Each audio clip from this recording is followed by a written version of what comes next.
Mi nombre es María de la Paz Giulio y esta es la videoclase 3 de la unidad Tierra y se llama Introducción a las normas IRAM 11603 y 11605.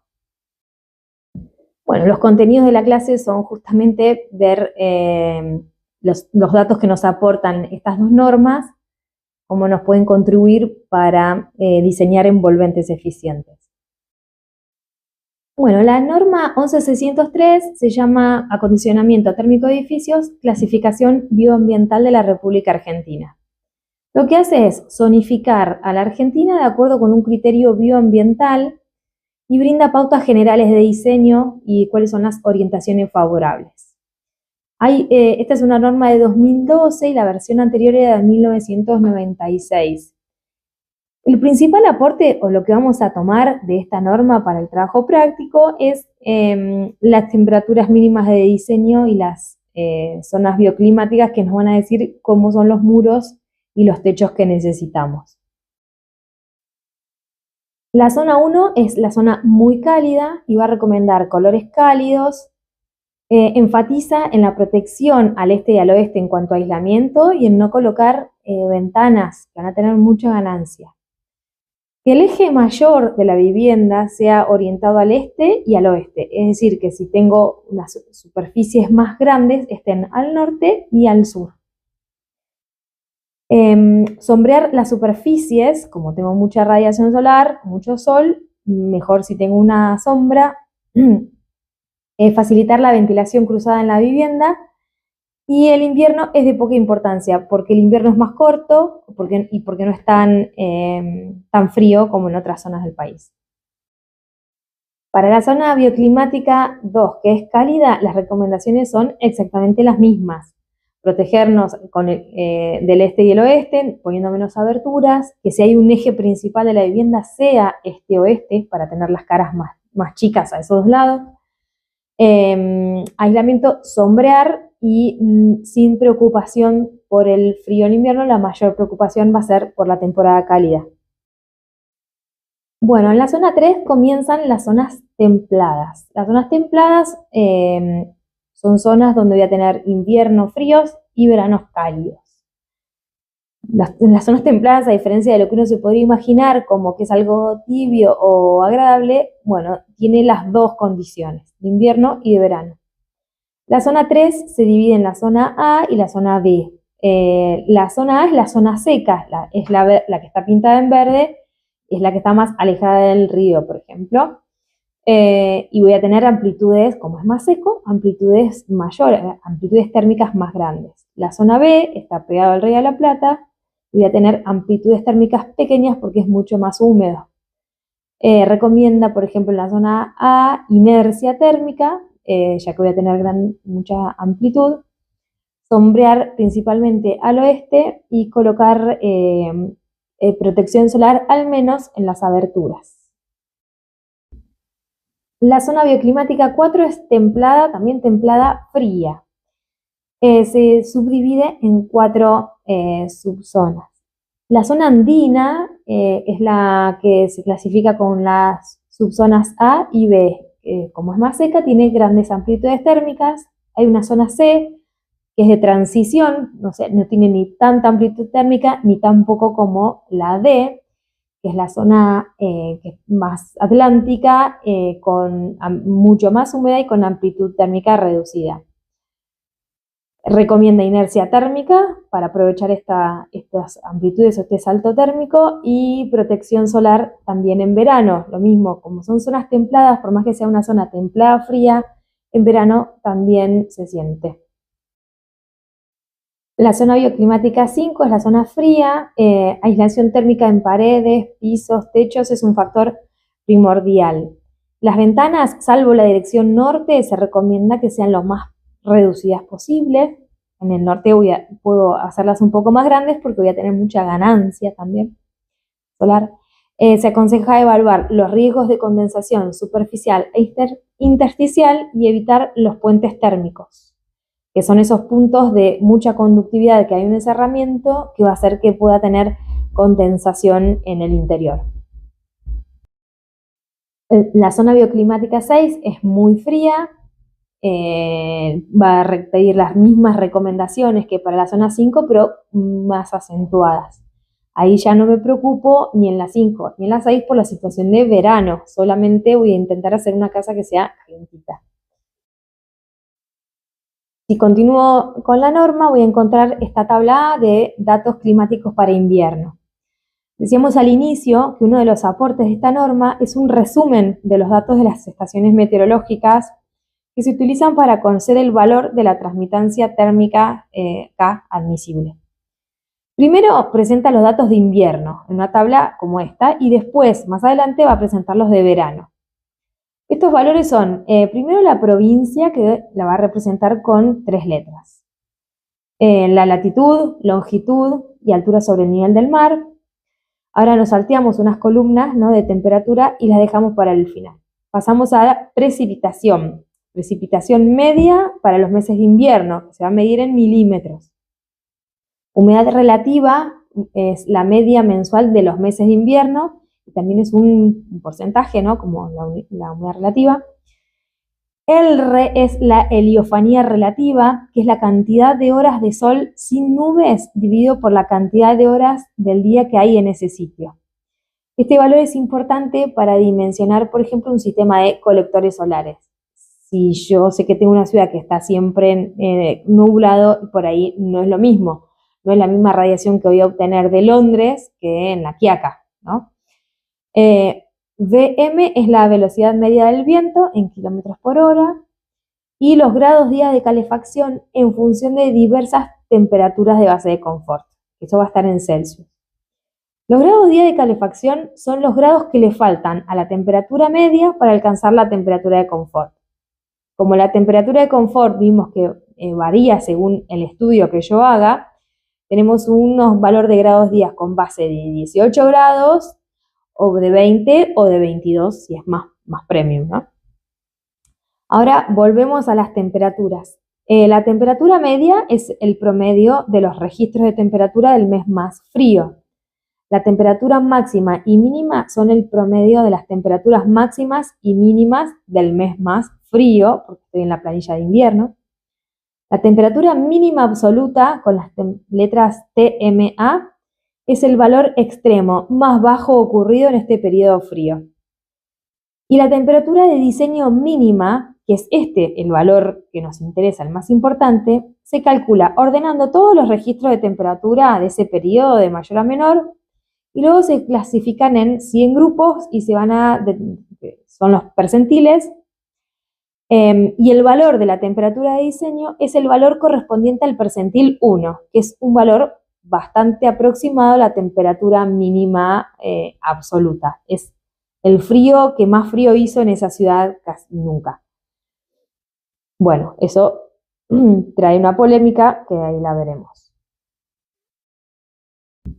Esta es una imagen de la norma anterior, que era la del 96, la 11603 vieja sería, ¿no?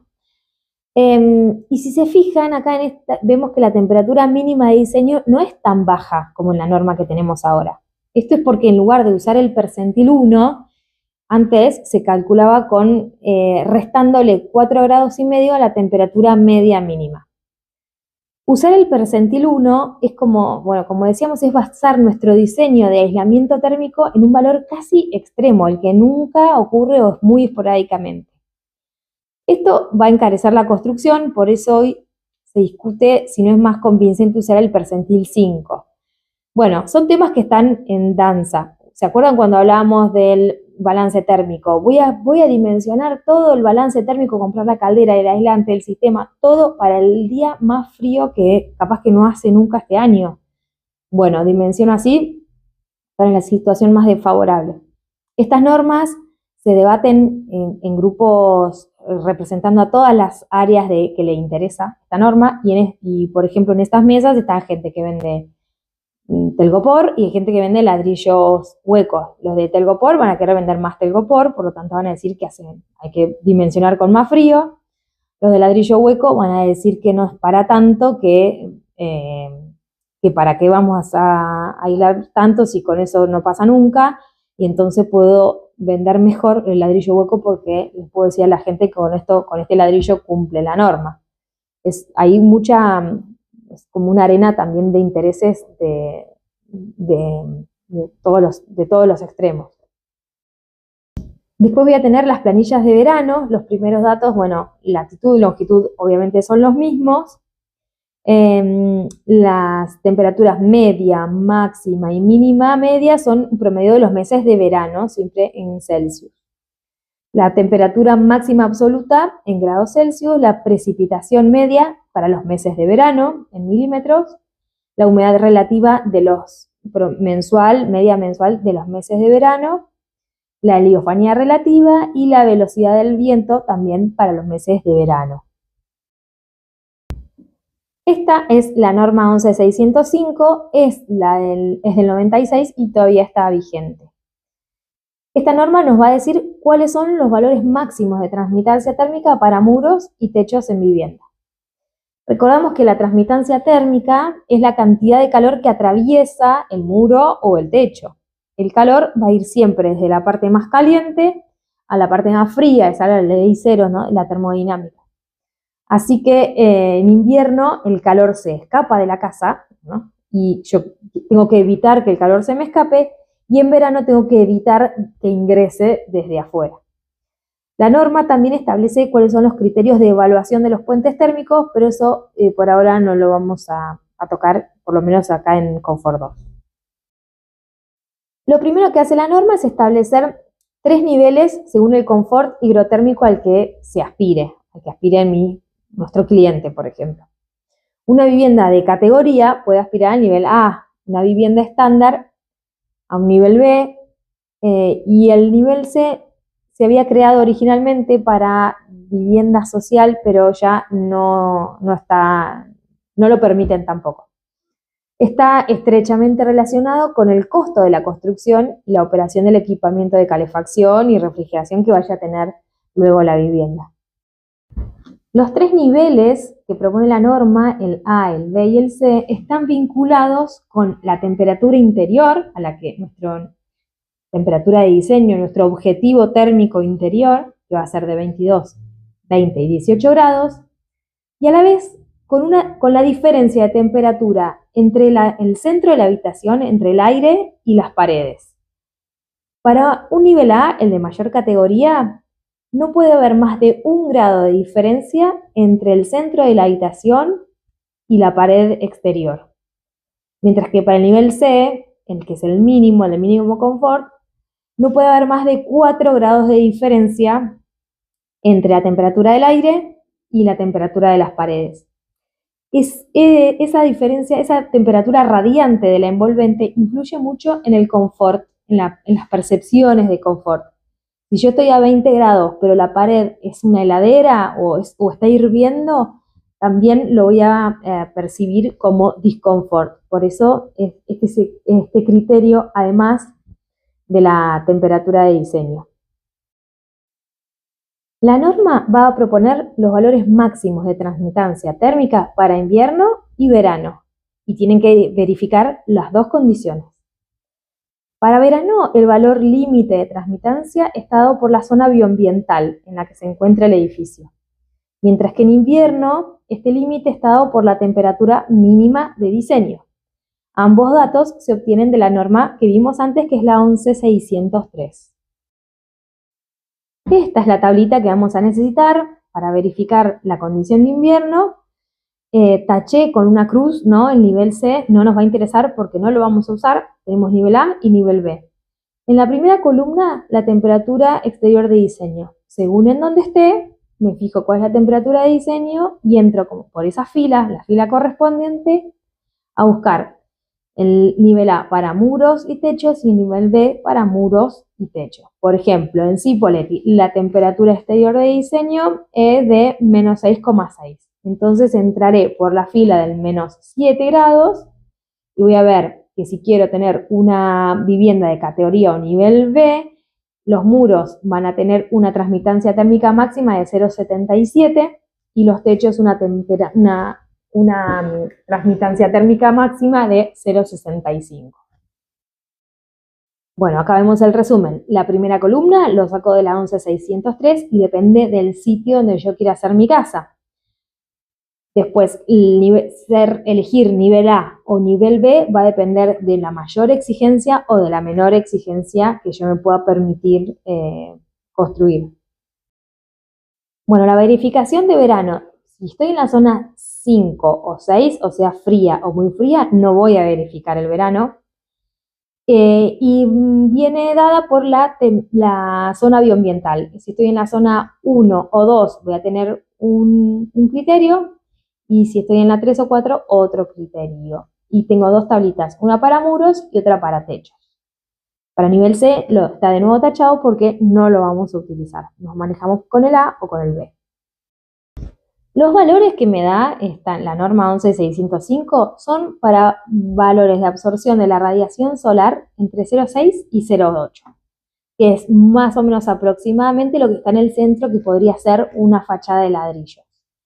Hay superficies que absorben mucho más la radiación, que son más colores más oscuros o superficies más rugosas.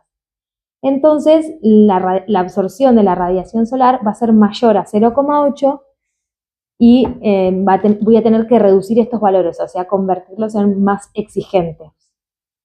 Mientras que si la absorción de la radiación solar es menor a 0,6, por ejemplo, colores más claros o superficies más lisas como los que tenemos a la izquierda, puedo darme como el lujo de aumentar un 20%, hacer menos exigente ese coeficiente de transmitancia térmica, por lo menos para la condición de verano, ¿verdad? La norma también me va a dar una tablita orientativa sobre estos valores de coeficiente de absorción para no tener que andar eligiendo a ojo. Bueno, ya para terminar, ponemos un ejemplo. Tengo que cumplir con el nivel B para una casa, ¿no? En Reconquista Santa Fe, donde la temperatura mínima de diseño es -1 y la zona bioambiental es 1. O sea, es una zona muy cálida. Entonces, el muro para invierno me pide que sea 0,99 y para verano 1,10. La cubierta para invierno me pide que sea como máximo 0,8 y para verano 0,45. ¿Qué pasa? No voy a tener una casa para invierno y para verano, voy a tener una sola que tiene que cumplir las dos. Entonces, para el muro entre 0,99 y 1,10, cumplo con 0,99, que es el más exigente.